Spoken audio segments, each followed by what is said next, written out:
السلام علیکم ورحمۃ اللہ وبرکاتہ۔ دوستوں، آج کی اس ویڈیو میں ہم آپ کو ایسے 7 نام بتائیں گے جو شریعت میں رکھنا ناجائز ہے۔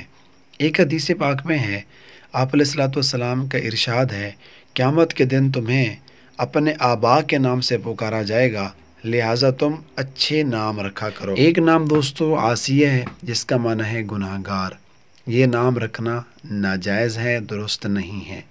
اسی طرح وہ نام جو رکھنا جائز نہیں، دوسرا نام ہے مالک الاملاک، جس کا معنی ہے بادشاہوں کا بادشاہ۔ یہ اللہ تعالیٰ کا نام ہے، بندوں کے لیے رکھنا جائز نہیں۔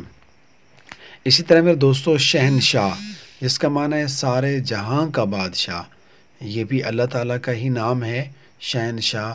بندوں کے لیے، مخلوق کے لیے ایسا نام رکھنا بالکل جائز نہیں ہے۔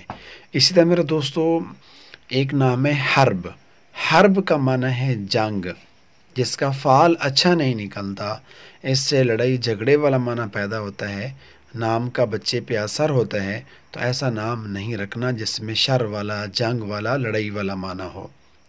اسی طرح سید الناس، جس کا معنی ہے تمام لوگوں کا سردار، یہ بھی اللہ تعالیٰ ہی ہے، سید الناس، لوگوں کے لیے یہ نام ناجائز ہے۔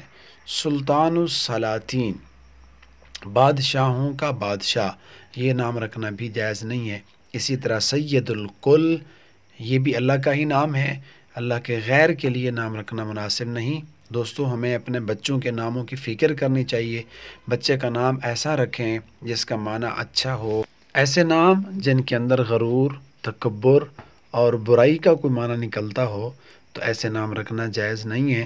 آج کے بعد ہم ارادہ کرتے ہیں ان ناموں میں سے کوئی بھی نام اپنے بچوں کا نہیں رکھیں گے۔ صحیح درست نام جن کا اچھا مطلب ہو، وہ نام رکھنے کی ہم کوشش کریں گے۔ السلام ورحمۃ اللہ وبرکاتہ۔